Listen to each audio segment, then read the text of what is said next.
Jour 23. Après sa mort, nous ne fîmes descendre du ciel sur son peuple aucune armée. Nul besoin pour nous de le faire. Il a suffi d'un seul cri pour les voir tous inanimés. Que de regrets éprouveront les hommes au jour de la résurrection. Pas un messager ne vient à eux sans qu'ils ne s'en moquent. Ne voient-ils pas combien nous avons détruit avant eux de générations qui ne reviendront jamais parmi eux ici-bas, et tous, sans exception, comparaîtront devant nous. Il est pour eux un signe en la terre morte à laquelle nous redonnons vie et de laquelle nous tirons des grains dont ils se nourrissent. Nous y avons disposé des palmeraies, des vignobles, et nous y avons fait jaillir des sources afin qu'ils en consomment des fruits qui ne sont pas de l'œuvre de leurs mains. Ne sont-ils pas reconnaissants ? Gloire et pureté à celui qui a créé toutes les espèces de ce que se produit la terre, d'eux-mêmes et de ce qu'ils ne connaissent pas. Il est pour eux un signe en la nuit que nous tirons du jour et qui les plonge dans les ténèbres, de même qu'en le soleil qui suit sa course sur le lieu qui lui a été fixé. Tel est l'ordre établi par le Tout-Puissant, l'Omniscient. Quant à la lune, nous lui avons déterminé des phases jusqu'à devenir semblable à un rameau de palmier desséché. Le soleil ne peut rattraper la lune, ni la nuit devancer le jour, chacun voguant suivant sa propre orbite. Il est pour eux un signe dans le fait que nous ayons transporté la descendance de leurs ancêtres sur l'arche chargée de toute espèce. Nous en avons créé pour eux de semblables sur lesquels ils embarquent. Si nous le voulions, nous les ferions périr noyés. Ils ne seraient alors ni secourus ni sauvés, mais nous les en préservons par une miséricorde de notre part pour une jouissance éphémère. Lorsqu'on leur dit « Craignez les conséquences de vos péchés, passés et à venir », afin que l'on vous fasse miséricorde. Ils l'ignorent. Pas un signe de leur Seigneur ne leur parvient sans qu'ils ne s'en détournent. Et lorsqu'on leur dit « Dépensez en faveur des pauvres de ce qu'Allah vous a attribué », les mécréants disent aux croyants « Nourrirons-nous ceux qu'Allah aurait pu nourrir lui-même s'il l'avait voulu ?» Vous êtes dans un égarement manifeste. Ils disent « À quand cette promesse si vous êtes véridique ?» Ils n'attendent qu'un seul cri qui les saisira en pleine dispute. Ils ne pourront alors ni faire de testament, ni retourner dans leur famille. On soufflera dans la trompe et ils sortiront de leur tombe et se précipiteront vers leur Seigneur. Ils diront « Malheur à nous, qui nous a tirés de notre lieu de sommeil ?» On leur répondra « Voilà ce que le miséricordieux a promis. » Les messagers disaient vrai. Il n'y aura qu'un seul cri, et tous comparaîtront devant nous. En ce jour, personne ne sera lésé. Vous ne serez rétribués qu'en fonction de vos œuvres. En ce jour, les hôtes du paradis seront absorbés par leur bonheur en compagnie de leurs épouses, confortablement installés sur des divans ombragés, disposant de fruits à profusion et de ce qu'ils désireront. Que le salut soit sur vous. Telle est la parole qui leur sera adressée par le Seigneur miséricordieux. On dira aux mécréants « Tenez-vous à l'écart aujourd'hui, criminels. Ne vous ai-je pas enjoint, ô fils d'Adam, de ne pas adorer Satan, car il est pour vous un ennemi déclaré, et de m'adorer exclusivement? Telle est la voie droite. Par Allah, il a égaré un grand nombre d'entre vous. Ne raisonniez-vous donc pas? Voici la géhenne qui vous était promise. Brûlez-y aujourd'hui pour prix de votre mécréance. En ce jour, nous scellerons leur bouche, tandis que leurs mains nous parleront, et que leurs jambes témoigneront de ce qu'ils commettaient. Si nous le voulions, nous effacerions leurs yeux. Ils se précipiteraient vers la voie menant au paradis, mais comment pourraient-ils voir? Et si nous le voulions, nous les métamorphoserions en les pétrifiant sur place, si bien qu'ils ne pourraient plus ni avancer, ni reculer. Celui auquel nous accordons une longue vie revient à son état de faiblesse initiale. Ne réfléchit-il donc pas ?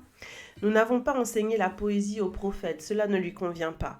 Ceci n'est qu'un rappel et un livre clair destiné à avertir celui dont le cœur est vivant et à réaliser la sentence prononcée contre les mécréants. Ne voient-ils pas que nous avons créé seuls à leur intention des bestiaux dont ils disposent? Nous les leur avons soumis, certains leur servent de monture, d'autres de nourriture, et ils en tirent d'autres profits encore ainsi que des breuvages. Ne sont-ils pas reconnaissants? Ils ont adopté des divinités, en dehors d'Allah, dans l'espoir d'être secourus. Elles ne peuvent les secourir, alors que les polythéistes forment une armée au service de ces fausses divinités. Que leurs propos ne t'attristent pas. Nous savons parfaitement ce qu'ils cachent et ce qu'ils divulguent. L'homme ne voit-il pas que nous l'avons créé d'une goutte de sperme? Et le voilà devenu un polémiste déclaré, oubliant sa propre création. Il nous propose cette parabole: qui redonnera vie à des ossements réduits en poussière? Répond: celui qui les a créés la première fois leur redonnera vie. Il connaît parfaitement toute la création. C'est lui qui du bois vert fait jaillir l'étincelle à travers laquelle vous allumez vos feux. Celui qui a créé les cieux et la terre n'est-il pas capable de créer leurs semblables? Certes, c'est lui le Créateur, l'Omniscient. Lorsqu'il veut une chose, son commandement consiste à dire « soit », et la chose est. Gloire et pureté à lui, à celui qui détient en sa main la royauté sur toute chose. C'est lui seul, c'est vers lui seul que vous serez ramenés. Sourate 37, les rangs. Au nom d'Allah, le miséricordieux, celui qui fait miséricorde. Par les anges qui forment des rangs serrés en prière, par ceux qui poussent les nuages avec force, par ceux qui récitent leur appel. Votre véritable Dieu est unique. Il est le Seigneur des cieux et de la terre et de tout ce qui est entre eux, et il est le Seigneur des levants. Nous avons orné le ciel le plus proche de la terre d'une parure d'astres, et nous l'avons protégé contre tout démon rebelle. Ils ne peuvent épier les assemblées célestes sans être lapidés de toutes parts, refoulés, puis ils seront voués à un châtiment perpétuel. Si l'un d'eux cherche à en ravir quelques bribes, il est alors pourchassé par un météore flamboyant. Demande aux mécréants s'ils nous sont plus difficiles à créer que ces autres créatures. Nous les avons créés d'argile collante, et tandis que tu t'en émerveilles, eux se moquent. Lorsqu'on les exhorte, ils n'en tirent aucun profit, et lorsqu'ils voient un prodige, ils en font un sujet de plaisanterie et disent « ceci n'est que magie manifeste ».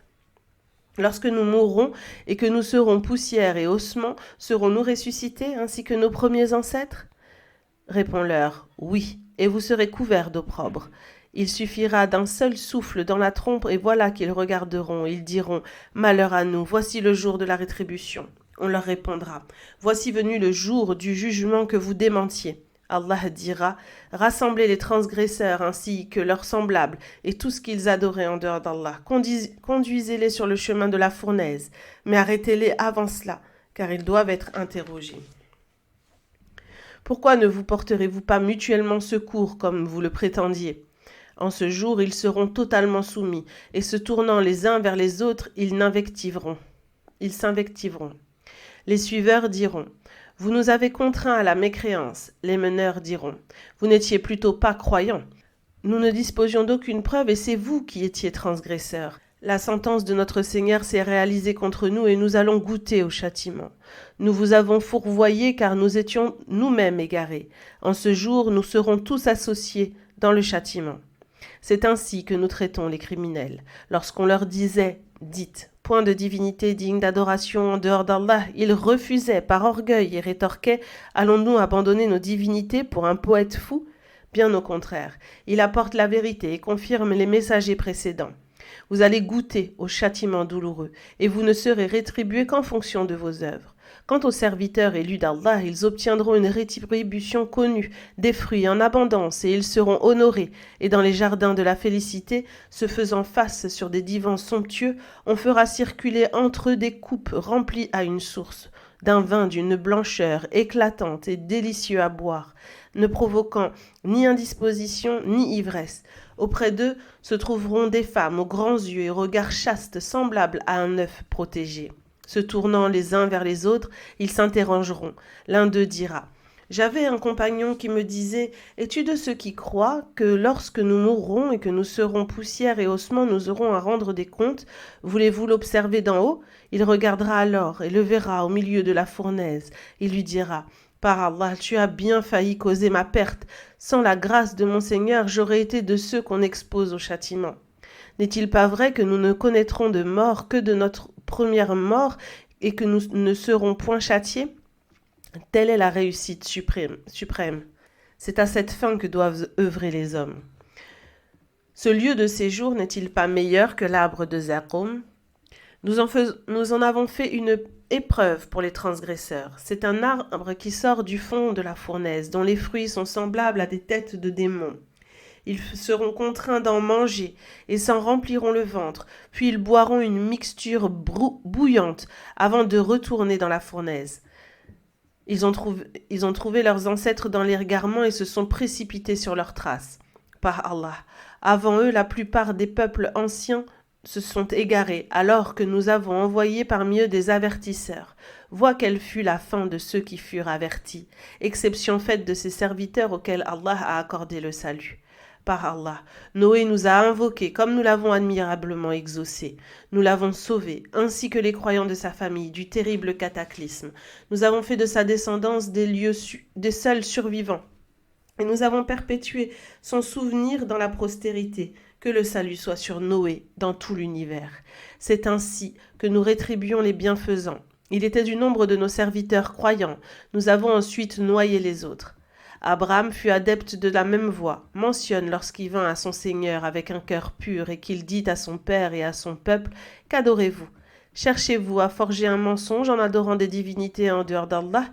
Quel sort pensez-vous donc que vous réserve le Seigneur de l'univers ?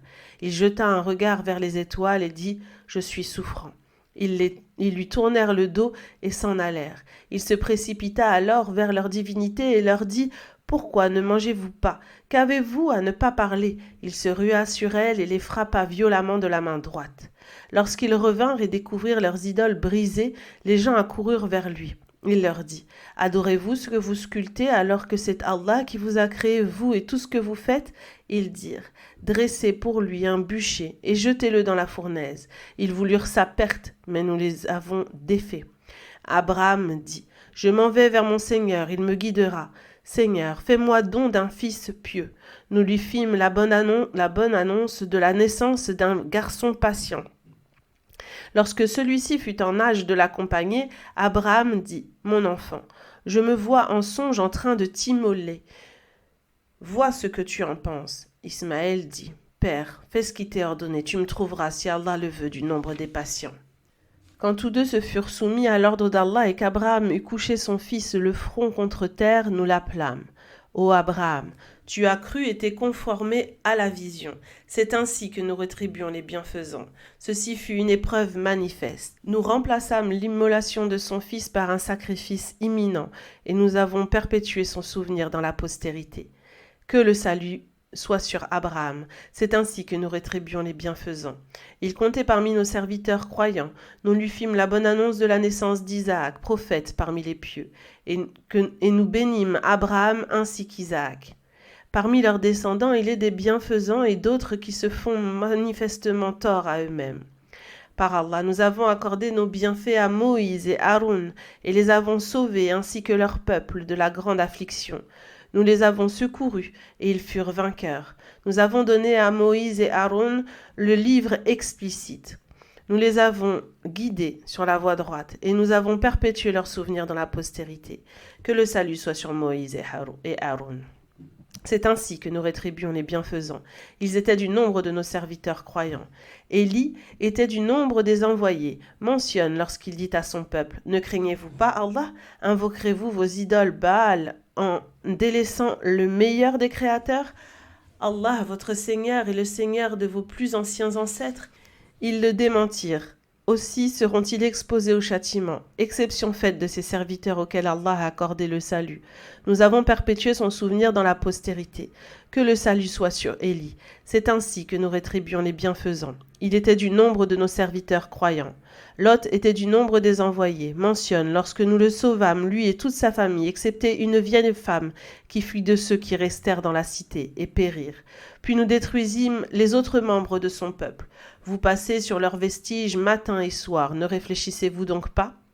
Jonas était du nombre des envoyés. Mentionne lorsqu'il s'enfuit vers un bateau surchargé. Il prit part au tirage au sort et fut parmi les perdants. Le poisson l'avala alors qu'il était blâmé. Et si avant cela il n'avait pas été de ceux qui glorifiaient Allah, il serait resté dans son ventre jusqu'au jour de la résurrection. Nous l'avons rejeté, épuisé sur une terre déserte, et nous avons fait pousser au-dessus de lui un plant de courge. Puis nous l'avons envoyé comme prophète vers 100 000 hommes et plus. Ils ont cru en lui. Et nous les avons laissés jouir de la vie présente pour un temps. Demande-leur, ton Seigneur aurait-il des filles et eux des fils ? Avons-nous créé en leur présence des anges féminins ? Ils disent dans leurs mensonges, Allah a engendré. Ce ne sont que des menteurs. Aurait-il préféré s'attribuer des filles plutôt que des fils? Qu'avez-vous donc? Comment pouvez-vous juger ainsi? Ne réfléchissez-vous donc pas? Disposez-vous d'une preuve manifeste de ce que vous prétendez? Apportez votre livre si vous êtes véridique. Ils ont établi un lien de parenté entre Allah et les anges, alors que les anges savent bien que ceux qui forgent ces mensonges seront exposés au châtiment. Gloire et pureté à Allah, il est bien au-dessus de ce qu'ils décrivent. Seuls seront sauvés les serviteurs élus d'Allah. Si ni vous, ni ce que vous adorez ne saurez égarer quiconque, si ce n'est celui qui est déjà voué à la fournaise. Les anges disent, il n'est aucun d'entre nous qui n'ait une place déterminée. Nous sommes en rang serré pour l'adoration, et nous proclamons la gloire et la pureté d'Allah. Les mécréants Qurayshites disent, ils disaient, si nous recevions un rappel semblable à celui des anciens, nous serions des serviteurs dévoués à Allah. Mais ils l'ont renié, et ils seront bientôt. Quel sera leur sort? Par Allah, notre sentence en faveur de nos serviteurs messagers a déjà été prononcée. Ce sont eux qui seront secourus, et ce sont nos troupes qui obtiendront la victoire. Détourne-toi d'eux pour un temps et observe-les. Bientôt, ils verront. Est-ce notre châtiment qu'ils cherchent à hâter lorsqu'il s'abattra au milieu de leur demeure? Quel funeste matin alors pour ceux qui furent avertis. Détourne-toi d'eux pour un temps et observe-les, bientôt ils verront. Gloire et pureté à ton Seigneur, le détenteur de toute la puissance, qui est bien au-dessus de ce qu'ils décrivent. Que le salut soit sur les envoyés. Louange à Allah, Seigneur de l'univers. Sourate 38 Sad. Au nom d'Allah, le miséricordieux, celui qui fait miséricorde. La lettre Sad. Par le Coran, porteur du rappel. Pourtant, les mécréants n'en tirent aucun profit car ils sont dans l'orgueil et l'opposition. Que de générations mécréantes avons-nous anéanties avant eux? Lorsque notre châtiment s'abattait, ils appelaient au secours lorsqu'il n'était plus temps. Les mécréants s'étonnent qu'un homme pris parmi eux vienne les avertir et disent « C'est un magicien et un grand menteur. Cherche-t-il à réduire les divinités à un seul Dieu ?» Voilà qui est bien étrange. Leurs notables se retirèrent en disant « Persistez sur votre religion et restez fidèles à vos divinités. » Ce n'est qu'une manigance. Nous n'avons rien entendu de pareil dans la dernière religion, ce n'est qu'une pure invention. Serait-ce lui d'entre nous tous sur lequel on aurait fait descendre le rappel? Ils doutent plutôt de mon message, car ils n'ont pas encore goûté à mon châtiment. Détiennent-ils les trésors de la miséricorde de ton Seigneur, le puissant, celui qui accorde tout? Possèdent-ils la royauté des cieux et de la terre et de ce qui est entre eux? Si tel est le cas, qu'ils s'y élèvent en franchissant les portes du ciel. Ils ne forment qu'une fraction qui sera bientôt défaite comme tous ceux qui se sont ligués avant eux contre les prophètes. Avant eux, les peuples de Noé, de Had, de Pharaon, l'homme qui suppliciait par le pieux, ont démenti leurs prophètes ainsi que les peuples de Thamoud, de Lot et les habitants d'Al-Aïka. Voilà ceux qui se sont ligués dans la mécréance. Tous ont démenti les messagers et ont mérité mon châtiment. Ils n'attendent qu'un seul cri, qui ne sera pas répété. Ils disent, Seigneur, hâte notre part du châtiment avant le jour du jugement.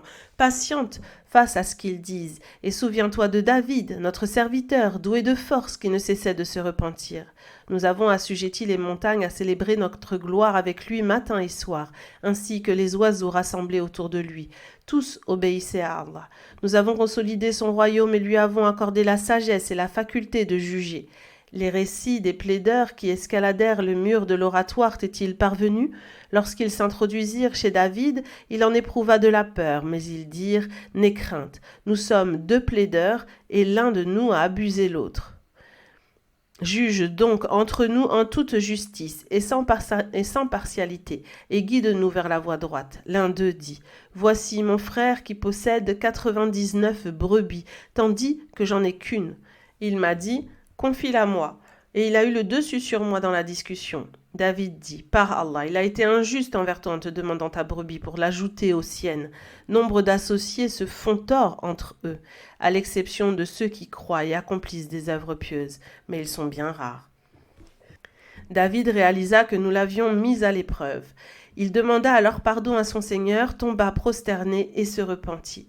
Nous lui avons pardonné cela. Dans l'au-delà, il sera proche de nous et jouira d'un excellent lieu de retour. Ô David, nous t'avons fait succéder aux prophètes sur terre. Juge donc entre les hommes en toute équité et ne suis pas tes passions, sinon ils t'égareront du sentier d'Allah. Ceux qui s'écartent du sentier d'Allah subiront un dur châtiment. Nous avons pour avoir oublié le jour du jugement. Nous n'avons pas créé en vain les cieux et la terre et tout ce qui se trouve entre eux. Cette opinion est celle des mécréants. Malheur aux mécréants pour l'enfer qui les attend. Traiterons-nous ceux qui croient et accomplissent des œuvres pieuses comme ceux qui sèment la corruption sur terre? Traiterons-nous les pieux comme les dépravés? Ceci est un livre béni que nous t'avons révélé afin que les hommes méditent sur ces versets et que ceux qui sont doués de raison en tirent une exhortation. Nous fîmes don à David et de Salomon pour fils. Quel excellent serviteur! Il ne cessait de revenir vers Allah et de se repentir. Mentionne, lorsqu'un après-midi, on lui présenta de magnifiques chevaux de course et qu'il dit « J'ai préféré l'amour des biens de ce monde au rappel de mon Seigneur, au point que le soleil se couche sans que j'aie accompli ma prière. Ramenez-les-moi. » Il se mit alors à trancher leurs jarrets et leurs encolures. Par Allah, nous avons éprouvé Salomon en plaçant un corps sur son trône. Puis il se repentit et dit « Seigneur, pardonne-moi et fais-moi don d'un royaume que nul autre après moi ne pourra posséder. Tu es celui qui accorde tout. » Nous lui avons soumis le vent qui, sur son ordre, soufflait modérément là où il le voulait, ainsi que les démons, bâtisseurs et plongeurs, et d'autres encore enchaînés par deux dans des carcans. Tels sont nos dons, ô Salomon. Distribue-les ou garde-les sans avoir à en rendre compte. Dans l'au-delà, il se rapproche de nous et jouira d'un excellent lieu de retour. Mentionne notre serviteur Job lorsqu'il adressa à son Seigneur cette plainte. Satan m'a affligé de peine et souffrance. Nous lui dîmes, frappe la terre de ton pied. Voici une eau fraîche pour te laver et boire. Nous lui rendîmes sa famille et la multipliâmes par un effet de notre miséricorde et comme un rappel pour ceux qui sont doués de raison. Nous lui dîmes encore, prends une gerbe de brindilles et frappe-en ton épouse pour ne pas violer ton serment. Nous l'avons trouvé patient dans l'épreuve. Quel excellent serviteur! Il ne cessait de revenir vers Allah et de se repentir. Mentionne Abraham, Isaac et Jacob, nos serviteurs doués d'ardeur dans l'adoration et de clairvoyance. Nous les avons distingués en suscitant en leur cœur le rappel permanent de l'au-delà. Ils comptent auprès de nous parmi les élus et les meilleurs des hommes. Et mentionne Ismaël et Élisée et Dhul el-Kilf. Chacun d'eux compte parmi les meilleurs des hommes. Ceci est un rappel. Les pieux jouiront d'un excellent lieu de retour, des jardins d'établissements permanents, dont les portes leur seront grandes ouvertes, où confortablement installés sur des divans, ils demanderont des fruits abondants et des boissons. Auprès d'eux se trouveront des femmes au regard chaste, toutes d'égale jeunesse. Voilà ce qui vous est promis au jour du jugement. Tels sont les bienfaits inépuisables que nous vous accorderons. Il en est ainsi. Les transgresseurs obtiendront, eux, le pire lieu de retour, la géhenne en laquelle ils y goûtent une eau bouillante d'un liquide purulent et d'autres tourments similaires. Les anges diront aux meneurs dans la mécréance, « Voici un groupe de damnés. Précipités avec vous en enfer. » Ils répondront, « Puissent-ils ne trouver aucune aise? Ils vont être précipités en enfer. » Leurs adeptes leur diront, « Puissiez-vous ne connaître aucune aise? C'est vous qui avez préparé ce châtiment pour vous. Et quel mauvais lieu d'établissement il sera pour nous. Seigneur, redouble le châtiment en enfer de qui nous l'aura préparé. » Ils ajouteront, « Pourquoi ne voyons-nous pas ces hommes que nous tenions pour mauvais? Nous moquions-nous d'eux à tort ou ne parvenions-nous simplement pas à les voir? » C'est ainsi, en toute vérité, que se querelleront les hôtes de l'enfer. Dis aux polythéistes, je ne suis qu'un avertisseur, point de divinité digne d'adoration en dehors d'Allah, l'unique, le dominateur suprême, Seigneur des cieux et de la terre et de ce qui existe entre eux, le Tout-Puissant, le pardonneur par excellence. Dis-leur encore, c'est un message éminent dont vous vous détournez. Je n'avais aucune connaissance de l'assemblée céleste lorsqu'ils disputaient. Il m'est seulement révélé que je suis un avertisseur explicite. Mentionne lorsque ton Seigneur dit aux anges « Je vais créer un être humain à partir d'argile, et quand je l'aurai harmonieusement formé et aurai insufflé en lui une de mes âmes, tombaient prosternés devant lui pour le saluer. Les anges se prosternèrent tous, à l'exception d'Iblis qui refusa par orgueil et fut ainsi du nombre des mécréants. Allah lui dit « Ô Iblis, qu'est-ce qui t'a empêché de te prosterner devant ce que j'ai créé de mes deux mains ? Est-ce par orgueil ou te considères-tu supérieur à lui ? Je suis meilleur que lui. Tu m'as créé de feu alors que tu l'as créé d'argile. Hors d'ici, tu es maudit, et ma malédiction te poursuivra jusqu'au jour de la rétribution. Seigneur, accorde-moi un délai jusqu'au jour où les hommes seront ressuscités. Tu es de ceux à qui le délai est accordé, et jusqu'au jour du terme connu d'Allah seul. Par ta puissance, je les fourvoierai tous, à l'exception de tes serviteurs auxquels tu auras accordé le salut. La vérité émane de moi, et la vérité est ce que je dis. J'emplirai la géhenne de vous tous, toi et ceux qui te suivront parmi eux. Dis au prophète, je ne vous demande aucun salaire pour ce que je vous transmets, et je n'y ajoute rien. Ceci n'est qu'un rappel adressé à l'univers, et vous connaîtrez bientôt la véracité de ce qu'il annonce. Sourate 39. Les groupes. Au nom d'Allah, le miséricordieux, celui qui fait miséricorde. La révélation du livre émane d'Allah, le Tout-Puissant, le Sage. Nous t'avons révélé le livre en toute vérité. Adore donc Allah en lui vouant un culte exclusif. C'est à lui seul que le culte doit être rendu. Ceux qui adoptent des maîtres en dehors de lui disent « Nous ne les adorons que pour qu'ils nous rapprochent d'Allah ». Allah jugera entre les hommes leurs différends au jour de la résurrection. Allah ne guide pas celui qui ment sur lui et renie ses versets. Si Allah avait voulu s'attribuer un fils, il aurait choisi ce qui le veut parmi ceux qu'il a créés. Gloire et pureté à lui. Il est Allah, l'unique, le dominateur suprême. Il a créé les cieux et la terre en toute vérité. Il fait succéder la nuit au jour et le jour à la nuit et il a soumis le soleil et la lune. Chacun poursuivant sa course vers un terme fixé. C'est lui, le Tout-Puissant, le Pardonneur. Il vous a créé d'un seul être dont il tira son épouse et a créé pour vous 8 couples de bestiaux. Il vous crée dans le ventre de vos mères, phase après phase, dans 3 ténèbres. Tel est Allah, votre Seigneur. La royauté lui appartient. Il n'y a de divinité digne d'adoration que lui. Comment vous détournerez-vous de lui ? Si vous ne croyez pas, sachez qu'Allah se suffit à lui-même et se passe de vous. Il n'agrée pas la mécréance de ses serviteurs alors qu'il agrée que vous fassiez preuve de reconnaissance. Personne ne portera le fardeau d'un autre. Ensuite, c'est vers votre Seigneur seul que vous ferez retour et il vous informera de ce que vous faisiez. Il connaît parfaitement ce que recèlent les cœurs. Lorsqu'un malheur frappe l'homme, il invoque son Seigneur et revient vers lui repentant. Mais dès qu'elle lui accorde un bienfait, il oublie l'invocation qu'il adressait auparavant et attribue à Allah des égaux afin d'égarer les hommes de son sentier. Dis, jouis de ta mécréance un court moment, tu seras un des hôtes de l'enfer.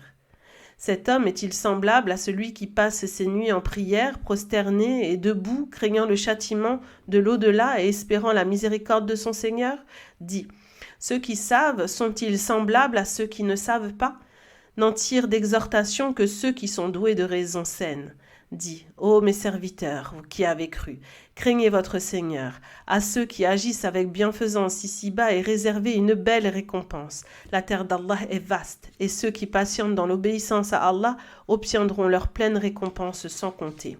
Dis, il m'a été ordonné d'adorer Allah en lui vouant un culte exclusif, et il m'a été ordonné d'être le premier dans cette communauté à me soumettre. Dis, je crains, si je désobéis à mon Seigneur, le châtiment d'un jour terrible.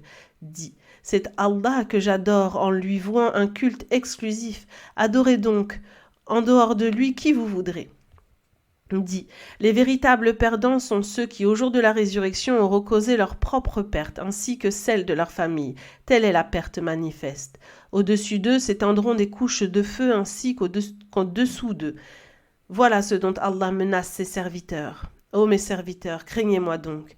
Quant à ceux qui s'écartent de tout ce qui est adoré en dehors d'Allah et reviennent vers Allah, qu'ils reçoivent la bonne annonce d'une immense récompense. Fais donc bonne annonce à mes serviteurs qui écoutent ma parole et se conforment à ce qu'elle comporte de meilleur. Voilà ce qu'Allah guide et ceux qui sont doués de raison saine. Sauveras-tu celui contre lequel la sentence du châtiment est déjà prononcée et qui est voué à l'enfer ? Quant à ceux qui auront craint leur Seigneur, ils habiteront des demeures élevées au-dessus desquelles ils seront construites d'autres demeures et sous lesquelles coulent des rivières. Telle est la promesse d'Allah, et Allah ne manque jamais à sa promesse. Ne vois-tu pas qu'Allah fait descendre du ciel une eau qui l'achemine dans la terre vers des sources jaillissantes et par laquelle il fait pousser des cultures de différentes espèces ? Puis elles fanent et jaunissent, et il les transforme en brindilles desséchées. Il est en cela une exhortation pour ceux qui sont doués de raison. Celui dont Allah ouvre le cœur à l'islam si bien qu'il chemine sur une lumière venant de son Seigneur, est-il semblable au mécréant dont le cœur est scellé ? Malheur donc à ceux dont les cœurs sont insensibles à la mention d'Allah. Ceux-là sont dans un égarement manifeste. Allah a révélé les plus beaux des messages en un livre dont les versets se ressemblent et se répètent, à l'écoute duquel la peau de ceux qui craignent leur Seigneur frissonne, puis leur peau et leur cœur s'apaisent au rappel d'Allah. Telle est la guidée du livre d'Allah à travers lequel il guide qui il veut. Quant à celui qu'Allah égare, il n'a point de guide. Celui qui au jour de la résurrection n'aura que son visage pour tenter de se protéger contre le pire châtiment, est-il semblable à celui qui en sera préservé ? On dira aux transgresseurs, goûtez le fruit de vos œuvres. Leurs devanciers ont également renié les messagers et le châtiment les surprit, d'où ils ne s'y attendaient pas. Allah leur fit goûter l'infamie ici-bas, mais le châtiment de l'au-delà est plus grand encore, s'ils savaient. Par Allah, nous avons proposé aux hommes dans ce Coran toute forme de parabole, leur exposant la vérité, ainsi qu'ils en tirent exhortation. C'est un Coran en langue arabe, dénué de toute tortuosité, révélé ainsi afin qu'ils craignent leur Seigneur. Allah propose en parabole un serviteur appartenant à plusieurs associés intraitables qui se disputent son service et un autre serviteur appartenant à un seul homme. Sont-ils égaux ? Louange à Allah, mais la plupart des hommes ne savent pas. Certes, tu mourras, et ils mourront eux aussi. Puis au jour de la résurrection, vous vous disputerez devant votre Seigneur.